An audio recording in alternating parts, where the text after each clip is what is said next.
Next करते हैं हम प्रिपरेशन ऑफ डायज़ोनियम साल्ट। जैसे ये है प्राइमरी एरोमेटिक अमीन, ये है NaNO2 2HX। टेम्परेचर है 273 से 278 केल्विन। तो यहाँ पे बनेगा ARN positive triple bond NCl negative NaX और 2 वाटर। जैसे HX क्या था यहाँ पे HCl था, तो ये बनेगा N positive triple bond NCl negative और NaCl। हम दूसरे मेथड से भी बना सकते हैं, जैसे कि यह एमाइल अल्कोहल है C5H11OH। यहाँ पे ये नाइट्रस एसिड है, तो यहाँ से बनेगा अमाइल नाइट्राइट। वाटर का लॉस होगा, जैसे OH यहाँ से H यहाँ से, तो वाटर का लॉस, तो अमाइल नाइट्राइट बनेगा। अमाइल नाइट्राइट में क्या डालना है HCl, साथ में एनिलीन।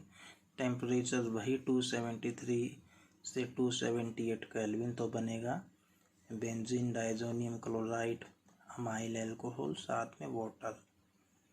तो जो ये प्रोसेस होती है कन्वर्ट करने की प्राइमरी एरोमेटिक अमीन को डायज़ोनियम साल्ट में, इसको बोलते हैं हम डायाएजोटाइजेशन। नेक्स्ट है जनरल प्रोसीजर फॉर डायाएजोटाइजेशन, यानी डायाएजोटाइजेशन के लिए जो प्रोसीजर है वो क्या होता है। सबसे पहले हम जो प्राइमरी एरोमेटिक अमीन है उसको डिसॉल्व करते हैं डाइल्यूट मिनरल एसिड में, जैसे कि HCl है या H2SO4 है। और जो रिजल्टिंग सॉल्यूशन होता है उसको कोल्ड करते हैं 273 केल्विन तक। यहाँ पे 3 मोल यूज होते हैं एसिड के। 1 मोल एनिलीन के लिए, जो 1 मोल है एनिलीन का, हर एक मोल ऑफ एनिलीन के लिए 3 मोल एसिड के यूज होते हैं। यदि हमारे पास 2 मोल है एनिलीन के, तो एसिड के कितने मोल यूज होंगे, 6 मोल यूज होंगे डायाएजोटाइजेशन करने के लिए, टू बी डायाएजोटाइज। ठीक है, यानी 1 मोल ऑफ अमीन को डायाएजोटाइज करने के लिए कितने मोल एसिड के चाहिए, यहाँ पे 3 मोल एसिड के चाहिए। फिर जो सॉल्यूशन बना है उस सॉल्यूशन में क्या डालते हैं हम, a well cold aqua solution of NaNO2। हम उसको ऐड करते हैं स्लोली। हम उसको इस तरह से ऐड करते हैं कि जो टेम्परेचर है सॉल्यूशन का वो 278 केल्विन से अबव ना जाए। यदि टेम्परेचर ज़्यादा होगा तो जो डायज़ोनियम साल्ट है वो कन्वर्ट हो जाएगा फिनोल में डिकम्पोज होके। जैसे डायज़ोनियम साल्ट बनेगा C6H5N पॉजिटिव NCl नेगेटिव। यदि टेम्परेचर है 278 केल्विन से ऊपर तो ये क्या बना देगा, फिनोल फॉर्मेशन कर देगा। नेक्स्ट है जो हम NaNO2 का सॉल्यूशन ऐड कर रहे हैं उसको कब स्टॉप करना है, उसको तब स्टॉप करना है एज सून एज जो रिएक्शन मिक्सचर है, जैसे ही रिएक्शन मिक्सचर की कुछ ड्रॉप्स क्या देती है, ब्लू कलर देती है। किसके साथ, स्टार्च पोटासियम आयोडाइड पेपर के साथ। यानी क्या करते हैं हम, स्टार्च पोटासियम आयोडाइड का पेपर यूज करते हैं और उसके ऊपर डालते हैं हम फ्यू ड्रॉप्स रिएक्शन मिक्सचर की। यदि वहाँ पे आ गया ब्लू कलर तो इसका मतलब क्या है, वहाँ पे कौन बचा हुआ है, अनरिएक्टेड नाइट्रस एसिड बचा है। यानी नाइट्रस एसिड अनरिएक्टेड फॉर्म में बचा है। यानी हम बोल सकते हैं जो अमीन है वो कम्प्लीटली रिएक्ट हो गया और उसी से हमारी रिएक्शन कंप्लीट होती है। या हम बोल सकते हैं कि हमारी reaction completion of diazonium salt preparation, यानी डायज़ोनियम साल्ट है वो प्रिपेयर हो गया है। यानी यहाँ पे जो ब्लू कलर आया है ना, वो क्यों आया है, क्योंकि यदि हमारे पास अनरिएक्टेड नाइट्रस एसिड बचा है तो वो क्या होता है, एक ऑक्सीडाइजिंग एजेंट होता है। तो वो क्या करेगा, पोटासियम आयोडाइड को ऑक्सीडाइज करके क्या बना देगा, आयोडीन बना देगा। और हमें पता है आयोडीन और स्टार्च हमने यूज़ किया है, तो क्या होगा, आयोडीन और स्टार्च मिलके क्या बनाते हैं, ब्लू कलर बनाते हैं। तो इसलिए ये टेस्ट करते हैं हम पता करने के लिए कि NaNO2 को कहाँ पे स्टॉप करना है। कुछ एक ड्रॉप्स लेंगे रिएक्शन मिक्सर की, उसको डाल देंगे स्टार्च पोटासियम आयोडाइड पेपर के ऊपर। जैसे ही ब्लू कलर आएगा तो हमें ये पता चल जाएगा कि रिएक्शन कंप्लीट हो चुकी है। जो अमीन है वो कम्प्लीटली रिएक्ट हो गया है, डायज़ोनियम साल्ट बन गया है। अब हमारे पास क्या बचा है, अनरिएक्टेड नाइट्रस एसिड बचा है।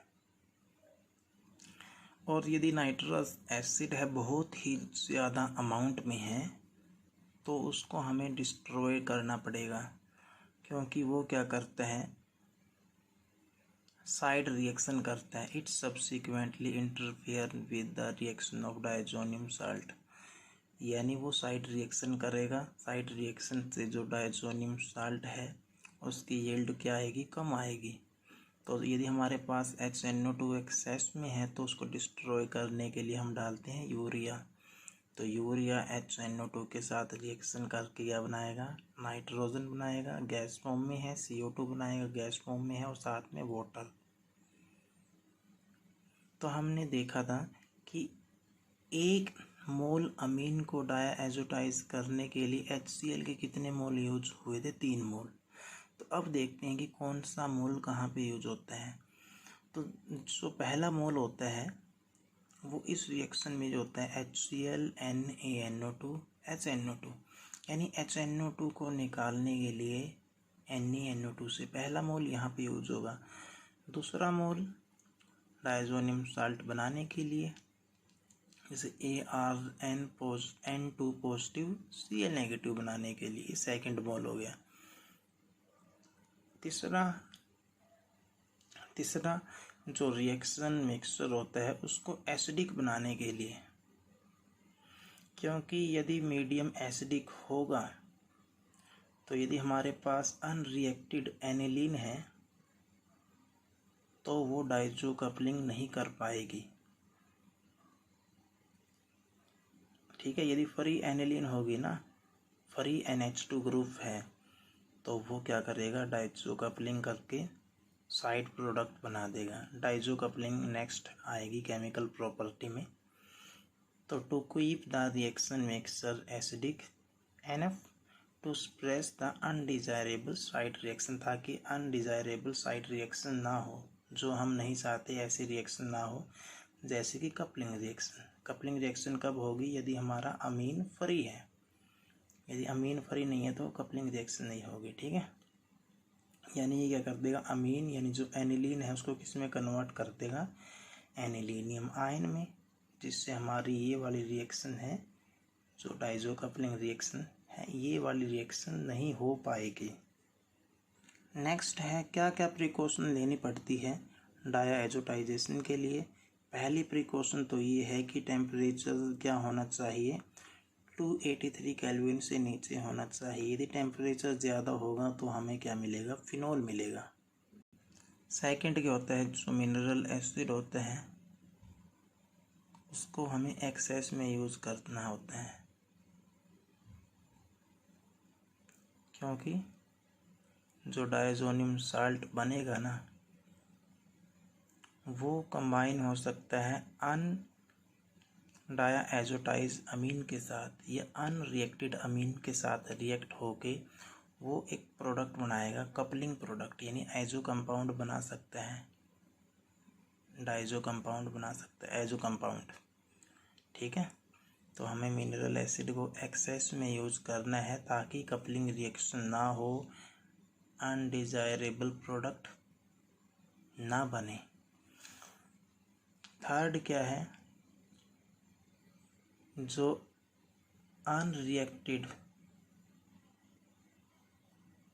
नाइट्रस एसिड है उसको डिस्ट्रॉय करना पड़ता है, क्योंकि वहाँ से भी रिएक्शन साइड रिएक्शन होती है। फोर्थ पॉइंट क्या है, जो डायज़ोनियम साल्ट बनता है ना उसको ड्राई नहीं करना होता है, कभी भी उसको ड्राई मत करो, उसको एज इट इज़ यूज़ करो।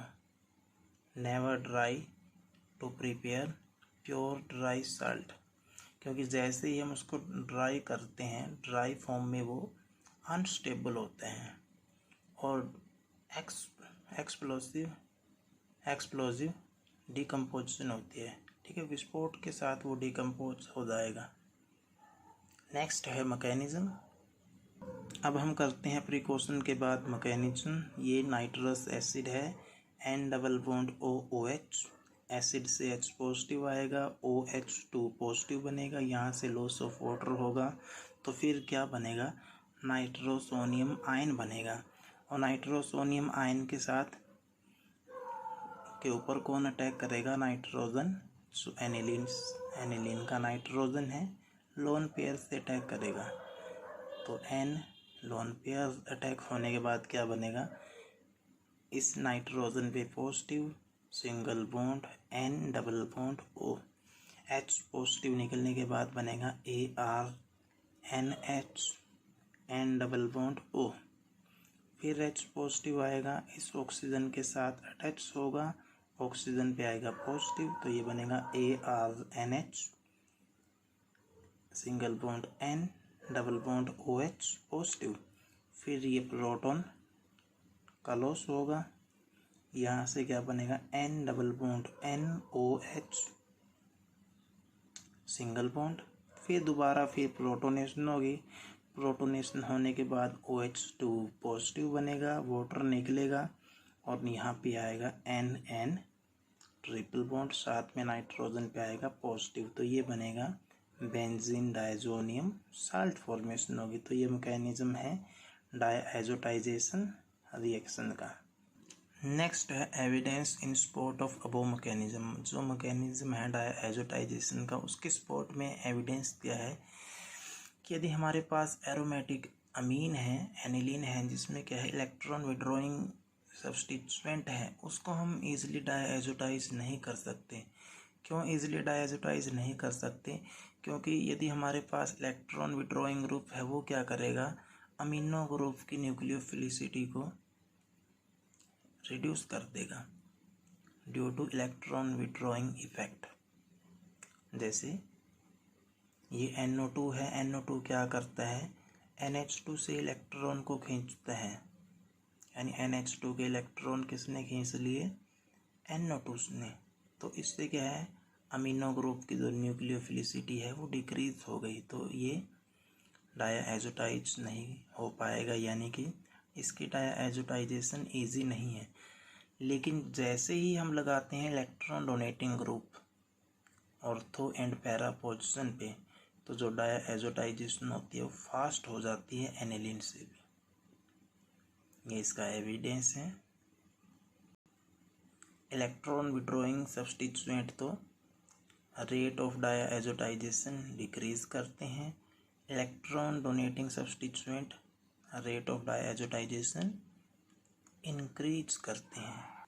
नेक्स्ट है स्टेबिलिटी ऑफ डायजोनियम साल्ट। जो बेंजीन डायजोनियम साल्ट होता है ना, एरोमेटिक डायजोनियम साल्ट, वो ज़्यादा स्टेबल होता है एलिफेटिक डायजोनियम साल्ट से। उसके कुछ एक रीज़न है। पहला तो ये है dispersal of positive charge over benzene ring, यानी बेंजीन रिंग के ऊपर जो पॉजिटिव चार्ज है वो डिस्पर्ज होता है। ऐसे ये रेजोनेटिंग स्ट्रक्चर है बेंजीन डायजोनियम साल्ट के। ये फर्स्ट है, ये सेकंड है, ये थर्ड है और ये फोर्थ है। अब देखो यहाँ पे कार्बन नाइट्रोजन बॉन्ड है, क्या आया है, पार्सली डबल बॉन्ड करैक्टर आया है, यानी रेजोनेंस के वजह से क्या आया है, कार्बन एंड नाइट्रोजन एटम के बीच में क्या आई है, पार्शियल डबल बॉन्ड करैक्टर आया है। लेकिन यदि हमारे पास एलिफेटिक डायजोनियम साल्ट होता है, वहाँ पे रेजोनेंस नहीं है, तो कौन सा करैक्टर आता है, केवल सिंगल बॉन्ड करैक्टर आता है। लेकिन यहाँ पे क्या है, पार्शियली डबल बॉन्ड करैक्टर है, यानी स्ट्रॉन्ग बॉन्ड बन गया है, तो बॉन्ड टूटने के चांसेस यहाँ पे बेंजीन डायजोनियम साल्ट में कम है as compare to aliphatic diazonium salt. Second क्या होती है, इनस्टेबिलिटी हालांकि जो डायजोनियम साल्ट है वो इनस्टेबल होता है। क्यों होता है? क्योंकि वहाँ से एक बहुत ही स्टेबल मॉलिक्यूल का लॉस होता है जो है नाइट्रोजन। इस वजह से डायजोनियम साल्ट अनस्टेबल होते हैं। लेकिन फिर भी बेंजीन डायजोनियम साल्ट ज़्यादा स्टेबल है as compare to aliphatic diazonium salt. क्यों होता है? क्योंकि यहाँ पे यदि हम डिकम्पोज करेंगे तो कार्बोकेटाइन बनेगा। एलिफेटिक से बनेगा एल्काइल कार्बोकेटाइन, एरोमेटिक से बनेगा फिनाइल कार्बोकेटाइन। तो अब देखो इन दोनों कार्बोकेटाइन में से कौन सा कार्बोकेटाइन ज़्यादा स्टेबल है? तो एल्काइल कार्बोकेटाइन ज़्यादा स्टेबल होता है फिनाइल कार्बोकेटाइन से। तो कौन सी रिएक्शन के होने के चांसेस ज़्यादा हैं? जो ऊपर वाली रिएक्शन है एलिफेटिक डायजोनियम साल्ट की, उसके होने के चांसेस ज़्यादा है और इसके होने के चांसेस कम है। तो हम बोल सकते हैं जो ऊपर वाला डिकम्पोजिशन है वो इजी हो सकता है क्योंकि वहाँ पे स्टेबल कार्बोकेटाइन बनेगा, लेकिन नीचे वाला इजी नहीं होगा क्योंकि वहाँ पे अनस्टेबल फिनाइल कार्बोकेटाइन बनेगा।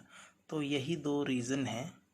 एक तो रेजोनेंस की वजह से डिस्पर्जल होगा पॉजिटिव चार्ज का, या हम बोल सकते हैं कार्बन नाइट्रोजन के बीच पार्सली डबल बॉन्ड करैक्टर आएगा, बॉन्ड स्ट्रॉन्ग बनेगा। सेकंड, कार्बोकेटाइन की स्टेबिलिटी, एलिफेटिक में एल्काइल बनेगा, एरोमेटिक में फिनाइल। तो इन दोनों फैक्टर की वजह से हम बोल सकते हैं कि एरोमेटिक बेंजीन डायजोनियम साल्ट क्या होता है? ज़्यादा स्टेबल होता है as compare to aliphatic diazonium salt.